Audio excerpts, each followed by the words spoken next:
거실에서 사용할 스피커를 구입한 여성. 남편이 쓰던 휴대전화를 스피커에 연결하려다가 우연히 사진첩 속에 숨겨진 앨범을 발견했습니다. 비밀번호를 풀고 확인한 이 앨범 속엔 상상조차 하지 못한 끔찍한 사진들이 가득했는데요. 대체 이 여성은 어떤 사진을 본 걸까요?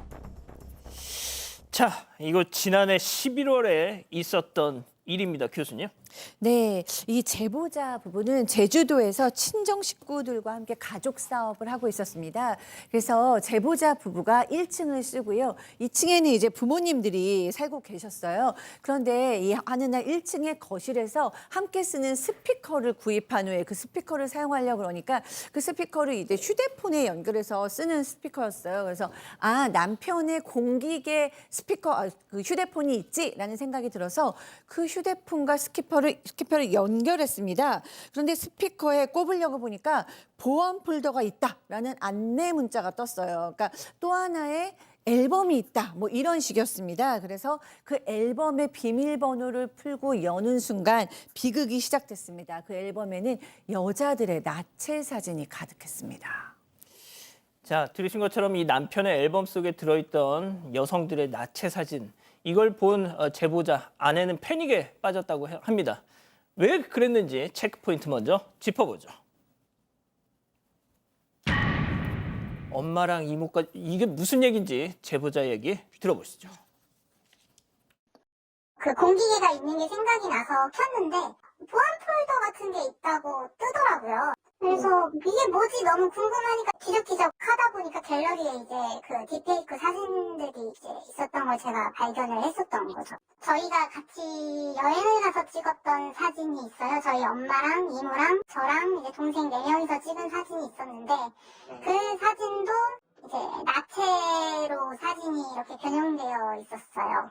이제 주로 사진들이었고 그거를 이제 변형한 딱 봐도 음란한 사진이라고 딱 볼 수밖에 없는 그런 뭐 낙제라든지 아니면 뭐 야동 같은 데나 나올 법한 그런 이미지로 합성이 돼 있었던 사진들이 들어있었어요.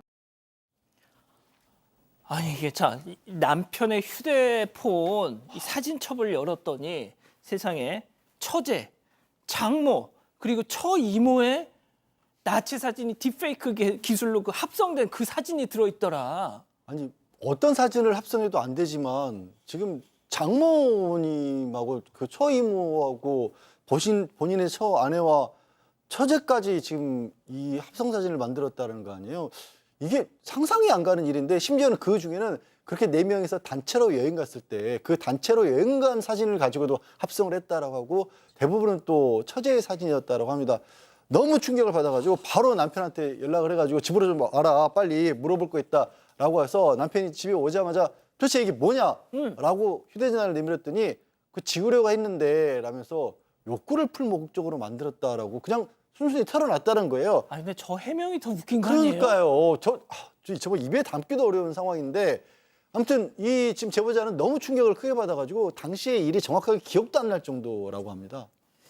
자, 감당하기 힘든 큰 충격에 빠진 제보자 이 아내, 당시 어떻게 대처해야 하는지도 진짜 판단이 제대로 안 설 정도로 힘들고 정말 정신이 없었다고 하는데, 자, 그러면 그 후로 어떤 일이 전개가 됐습니까? 네, 일단 장본인인 동생이 직접 그 사진을 보게 된다면 정말 큰 충격을 받고 위험한 생각을 하게 될 수도 있을 것 같다는 걱정 때문에 일단 가족들한테는 바로 알리지 못했다고 해요. 그 대신 제보자는 남편의 가족들에게 직접 알려라라고 남편에게 지시를 했고요. 시가 식구들한테. 예. 남편이 시댁 가족 사진, 그 가족 단체 채팅방에 잘못된 이상 성욕으로 아내의 동생 사진으로 해서는 안 될 행동을 했다. 이렇게 장문의 메시지와 함께 딥페이크 합성 사진을 첨부해서 올렸다고 합니다. 자, 그런데 이 사실을 알게 된 시댁 식구들이 아무도 사과를 하지 않는 거예요.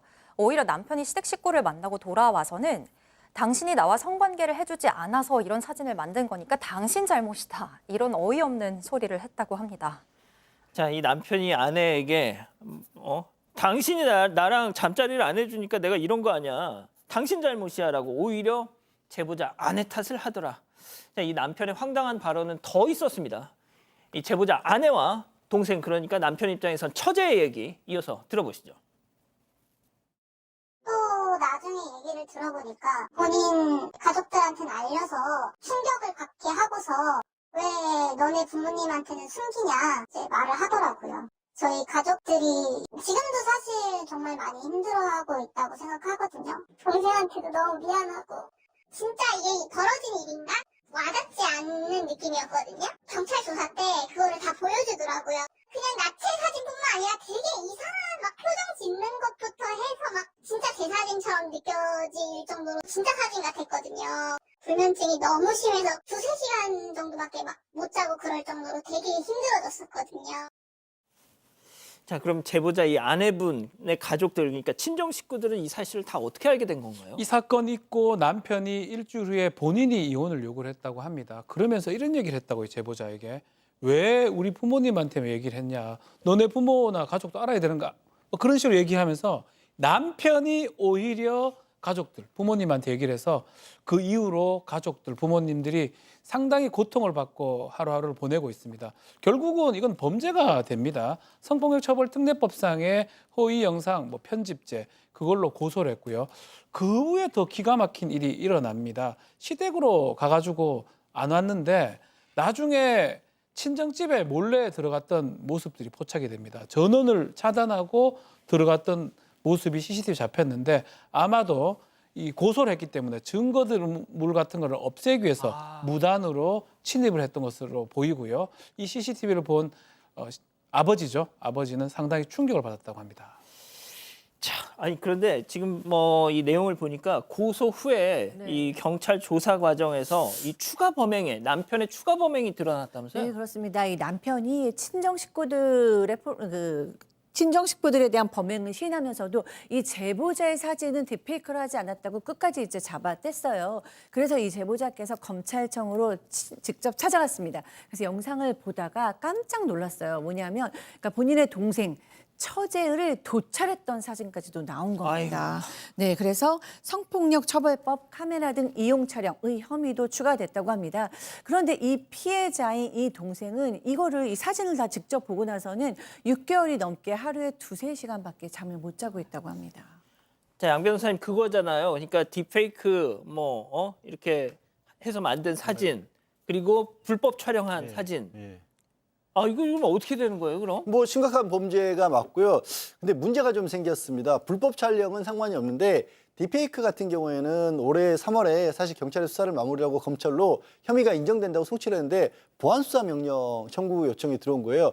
어떻게 된 거냐고 봤더니 이 딥페이크를 처벌하는 법 자체가 만들어진 게 지난해 10월 16일이었는데 네. 이 딥페이크를 합성한 게 그 하루 전날이었다는 겁니다. 문제가 있는 거예요. 그러니까 법이 시행되기 전에는 딥페이크가 나쁜 거지만 이게 범죄는 아니었잖아요. 근데 이게 뭐냐면 그 딥페이크 처벌법이 반포하거나 판매하거나 임대하거나 합성한 걸 처벌을 하는데 예.